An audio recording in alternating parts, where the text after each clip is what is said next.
In this video, I'm going to show you how to get your startup launched and off the ground in as little as 90 days, starting from zero. The thing about launching a startup is that you actually have to start up. And if you're a first-time founder, this is probably the hardest part because you're looking at the end goal, the final product, the thousands of customers, the millions of dollars, and you have no idea how you're going to get from where you are today to where you're hoping to end up. Look, I get it. It's overwhelming. And it seems like it's going to take you years and years to actually bring this massive product that you're thinking of to the market.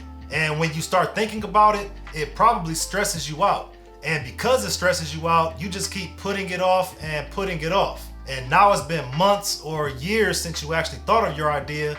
And right before you actually commit to launching it, you see it in the market. Because while you were thinking about building it, someone else was actually building it. Launching a startup, even if you're starting with very little money, isn't really that hard, but it is a process. And if you don't know the steps to that process, then launching a successful startup is probably impossible. But after this video, you'll know exactly how to get your idea built and out there.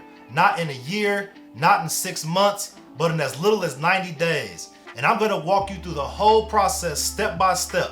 And we're gonna get started right now. So you have an idea. Now what? Most people just hop in and start building stuff, hoping that they're building the right thing. But this is actually the wrong approach. Because if you build the wrong thing, then you'll essentially waste all your time and all your money.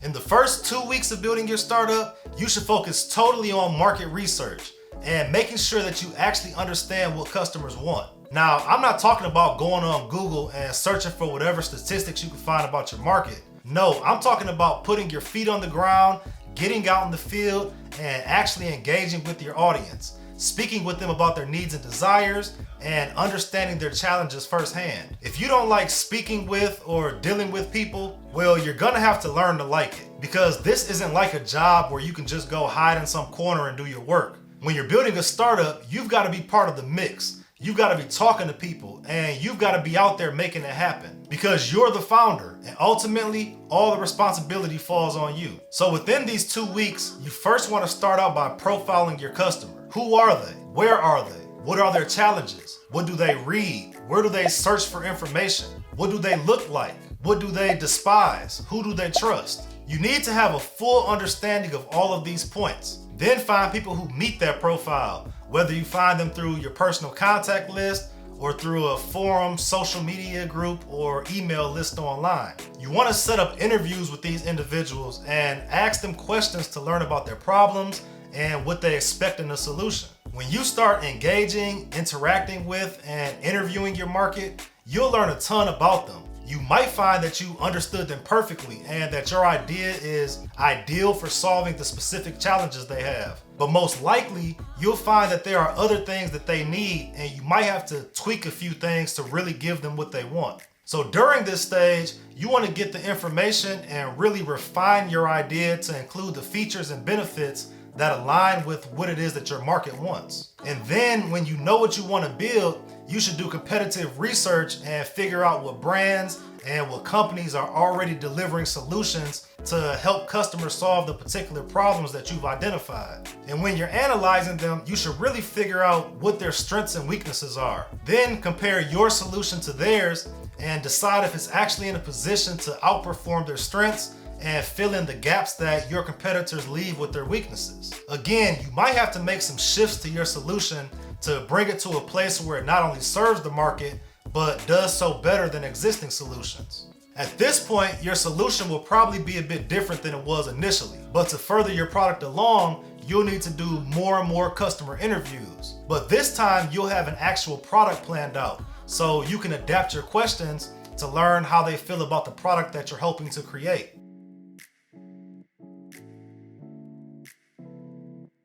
So now you're 14 days in, and you've already generated valuable data and applied it to your business idea. You know that you're building something that people will want, but now you need to know if they'd actually buy it. Just because somebody wants something doesn't mean that they're actually willing to spend their hard-earned money on it.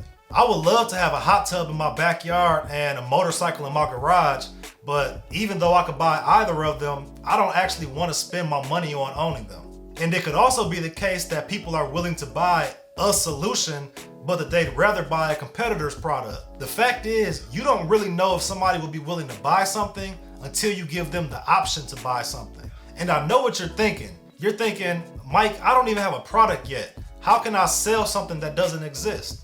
Well, that's why in weeks 3 and weeks 4, we're gonna develop the soft or low fidelity MVP. MVP stands for minimum viable product, which is a stripped down version of your product that only includes enough features to attract early adopters and validate an idea. And at this stage, we're not even building the product yet. We're just building the idea of the product to see if people want to buy it. There are a few different ways to do this, but the two that we'll discuss are crowdfunding campaigns and landing pages. I'm pretty sure that you know what a crowdfunding platform is. Platforms like Kickstarter and Indiegogo allow brands to sell future products to their customers. Basically, you can produce designs or mock-ups of your products, create a great video explaining what the product is and its benefits, and allow people to pre-order your product before you've even built it. But there are both pros and cons to this approach. One negative is you have to have the right type of product. Usually, crowdfunding platforms are most effective for businesses with physical products. Software and apps just don't ever seem to pick up steam among these audiences.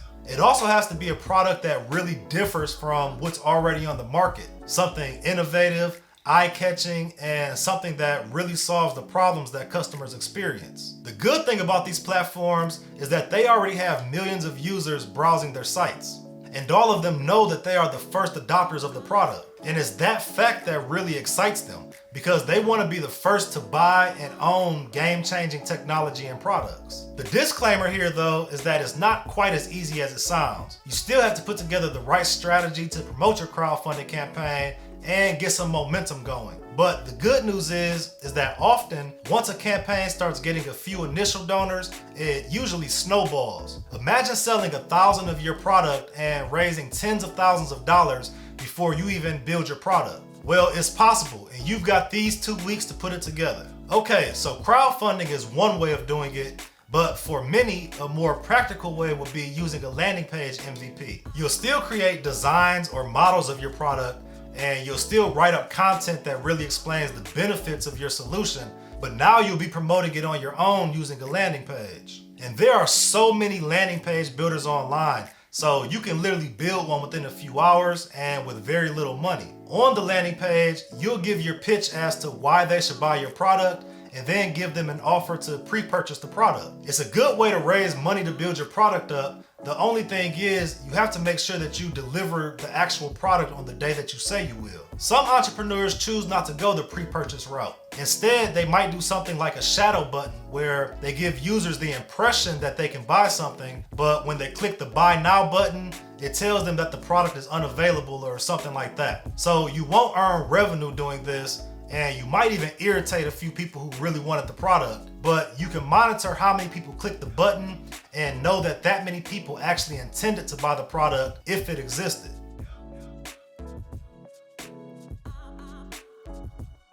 So in weeks 3 and 4, you're building up your landing page or creating your crowdfunding campaign. In weeks 5 and 6, we're actually gonna launch our soft MVP and start collecting data. So let's say we just launched our landing page. It's up and it's running, but now what? Well, now you actually have to promote it so that you can get people to the page. And then you have to start collecting data and evaluating the data to see what insights you can pull from it. Confused? Don't worry, because I'm going to walk you through this. Let's start with the marketing part. Having a landing page isn't enough. If you don't promote it, nobody is ever going to find it and go to it. Basically, there are 2 ways to promote your landing page. The free way, which is less effective, and the paid way, which is most effective. So you're probably gonna post it to your social media pages. I mean, that's a given. But you can get more out of social media by joining related Facebook and LinkedIn groups, and even participating in relevant subreddits. And after you've actually engaged in these groups and provided some type of value to the other members, you can post your landing page and drive some traffic that way. You can also see if you can create some partnerships with micro-influencers, which is someone who has between 10,000 and 50,000 followers within your niche, and then ask them to promote your page to their audience. Now, obviously, they're gonna want something in return, but if your product is something that's truly innovative and truly impressive, you might be able to just offer them a free product in the future in return for their promotion. But the paid strategies are gonna get you in front of your audience the quickest. You can launch a Google Ads campaign, for instance, focused on the keywords and the phrases that your customers are looking for. And when they type in those terms on Google, your landing page pops up and then they click on it to view your page. But every time someone clicks on your link, it'll cost you. And the industry that you're in and the keywords that you select will determine how little or how much you'll spend on each click. So now you've got people coming to your page, but remember, the whole point of this was to figure out if people will actually buy your product. To do this, we'll have to pay attention to the data. Things like click-through rate, which is how many people see your offer and actually click through to your page, or time per session, which can tell you if people are reading through your page or seeing your product and immediately leaving before learning more. And most importantly, there's your conversion rate, or how many people come to your page and actually take an action to pre-purchase your product.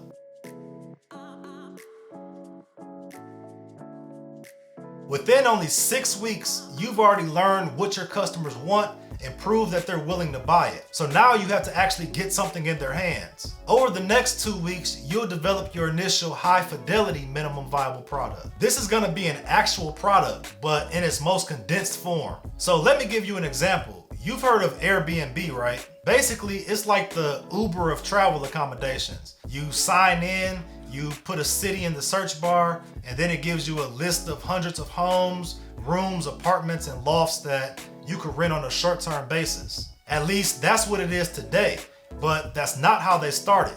They actually started with an MVP, and the MVP was simple. There was a design conference coming to San Francisco where the founders lived. So they took pictures of their own apartment, put it on the landing page, and then booked several customers who wanted to rent their space during the conference. They didn't have some huge, sophisticated platform. They didn't have hundreds of properties.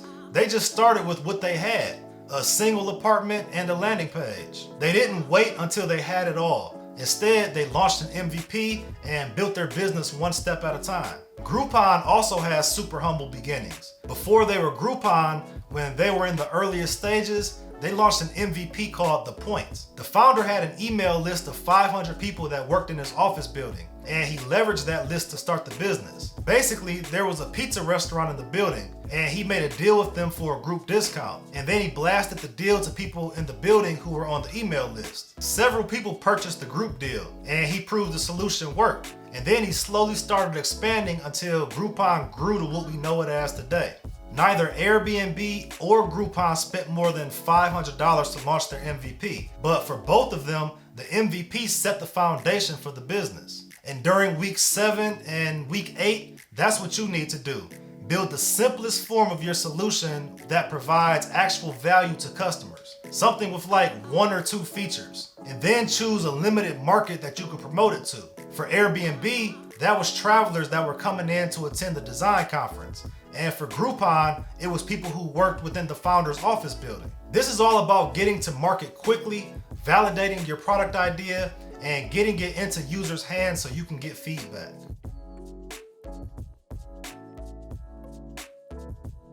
So you've built up the first high fidelity MVP based on real data, and now you're gonna launch it in weeks 9 and 10. You already launched your soft MVP, so you know exactly how this goes. You do your social media stuff, you launch your Google Ads campaign targeted to your limited MVP audience, and you get people to the page. And you already know what conversion rate you should expect because you tested this and collected the data during your soft MVP launch.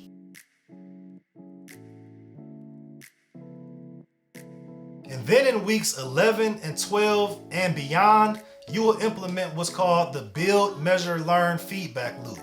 Basically, you build a feature, you launch it, you collect data and feedback, and you learn whether you've built the right thing or whether you need to go back to the drawing board.